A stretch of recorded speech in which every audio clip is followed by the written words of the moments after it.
안녕하세요. 노간 자매입니다. 최근 선교사님 부부와 함께 베트남 자매들의 집을 방문하는 기회에 정말 특별하고 소중한 경험을 했습니다. 이번 선교 여행은 기도로 준비하며 저는 3번 프로젝트 중 루디아 프로젝트를 보면서 하나님은 경외하는 루디아의 본을 따라 하나님의 귀하시는 인군이신 선교사님 부부를 적극적으로 섬기고 안전하게 모시고 다녀야겠다는 결심을 했습니다. 하나님의 은혜로 안전하게 다녀오게 되었고 저에게도 정말 특별하고 소중한 기회였습니다. 그리고 선교사님 부부께서 베트남에 가셔서 베트남 자매들 가정에 대해 이해하고 부모님과 좋은 관계를 맺고 믿음으로 격려해 주시고 더구나 앞으로 베트남 사역은 어떻게 하며 자매들은 어떻게 도와가야 한지 알고자 이번에 처음으로 베트남에 갔었습니다. 베트남은 예수님이나 복음을 전해주는 사람이 많지 않습니다. 그런 가운데서 하나님께서 저를 한국에 보내셔서 예수님을 믿게 해주시니 정말 감사했습니다. 또한 선교사님 부부를 통해서 자매들 가정에서 복음의 진부를 이룰 수 있도록 믿음으로 선교 여행을 하신 선교사님 부부께 정말 감사합니다. 저도 이번 여행을 통해 베트남 사역은 어떻게 해야 하는지 배우는 시간이 되었습니다. 제가 선교 여행을 하면서 느끼고 배운 것은 형제 자매님들과 나누고 싶어서 영상을 준비했습니다. 영상 편집은 잘 하지 못하지만 저와 함께 베트남 선교 여행 하신다고 생각하고 즐겁게 봐주시면 감사하겠습니다. 그럼 이제 저와 함께 베트남으로 출발하겠습니까? 선교사님 부부 총 자매와 저를 포함해서 4명이 새벽 12시에 인천공항으로 출발하였습니다. 형제님들의 섬김으로 렌트카를 운전해 주셔서 편하게 새벽 3시에 공항에 도착하였습니다. 저거 뭔지 아시나요? 여호수아 2장에 나오는 라합의 집에 매달았던 빨간 리본입니다. 라합은 자신의 결단력과 지혜로 자기뿐 아니라 온 가족이 구원을 얻었습니다. 라합의 신라 같은 믿음을 보며 베트남에서 저희들도 같은 믿음을 가지면 좋겠다는 선교사님의 소망을 듣게 되었습니다. 비행기를 타고 5시간 후 베트남 북부 하노이 수도에 안전하게 도착할 수 있도록 하나님께서 도와주셨습니다. 베트남 현지 시각으로 오전 10시에 도착했습니다. 총자매의 가족이 공항에 오셔서 저희를 마중해주는 장면입니다.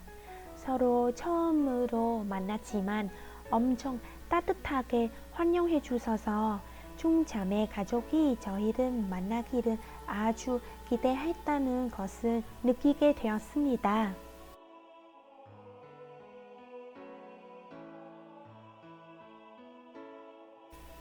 차를 기다리는 동안 선교사님께서 베트남어로 대화하는 기회를 잡으셨습니다. 베트남 사람처럼 엄청 잘하셨습니다. 하노이 공항에서 총자매 고향 빡장성까지 차로 1시간 반 정도 걸립니다. 식당에서 점심을 먹으며 서로 이야기를 나누었습니다. 점심 먹고 나서 총자매네 집으로 이동하였습니다. 와, 집 정말 크고 예쁩니다. 이분은 총자매의 할머니이십니다. 날씨가 상당히 덥고 정전이 되었기 때문에 저희는 잠시 휴식은 취한 후 오후에 마을 주변을 돌려보았습니다. 여기는 중자매의 부모님이 일하는 집입니다. 이곳에 영안이라는 되게 맛있는 과일이 있어서 너무 좋았습니다.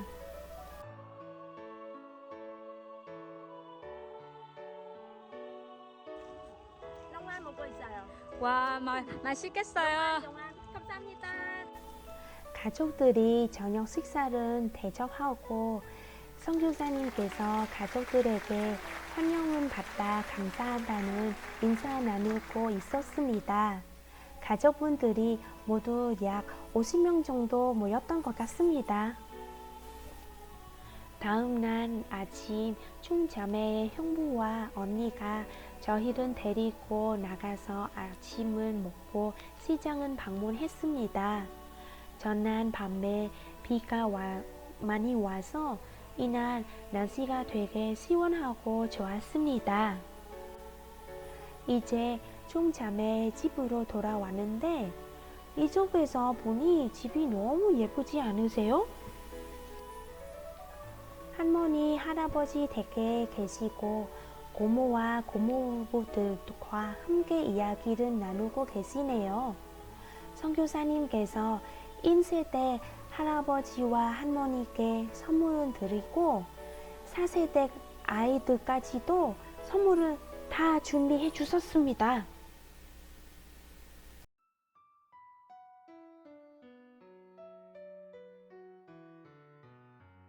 이제 서로 작별하고 총자매 외갓집으로 이동하려고 합니다.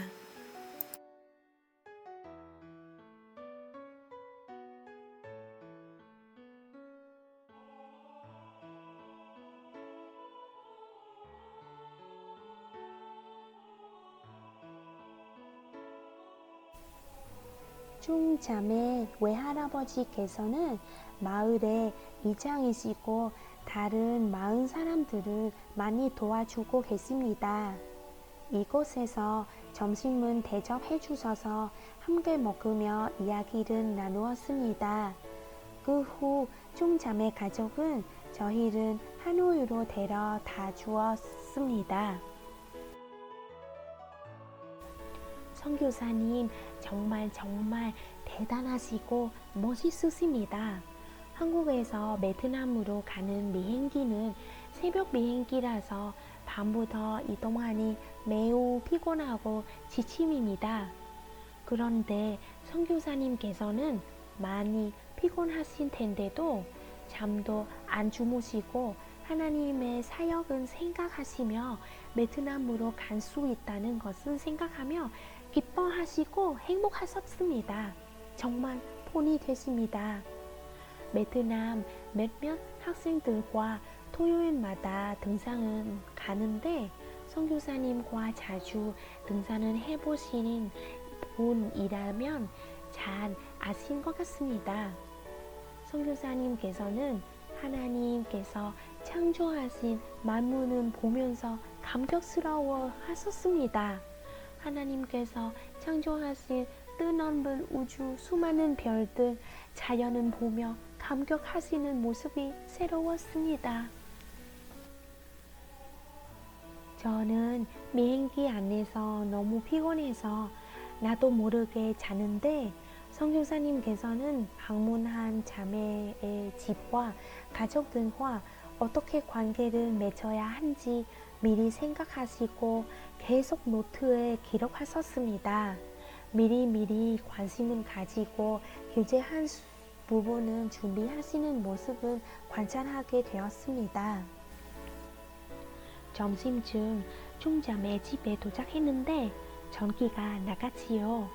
너무 덥기도 했고 피곤한 저와 조자매님은 잠깐 쉬었지만 선교사님께서는 쉬지도 않으시고 동네를 다니면서 중자매 할머니랑 이야기를 나누시고 할머니의 이야기를 많이 들어주시고 격려해 주셨습니다.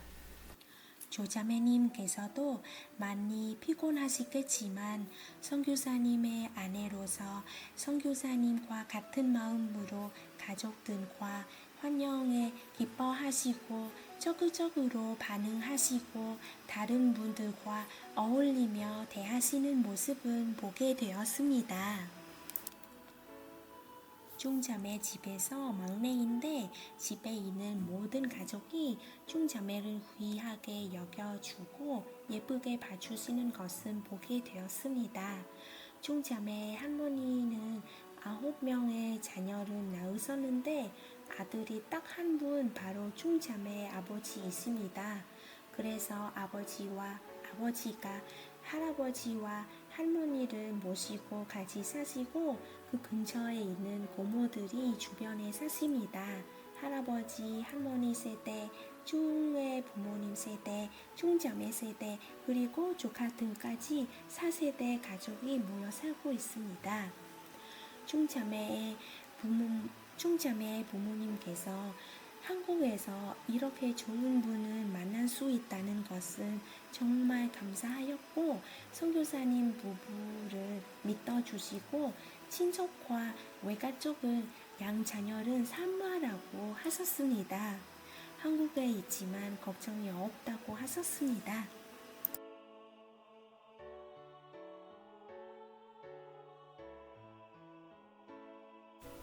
네, 중자매 집 방문 인정 여기까지 끝났습니다. 시청해 주셔서 감사합니다. 다음에 또 뵙도록 하겠습니다.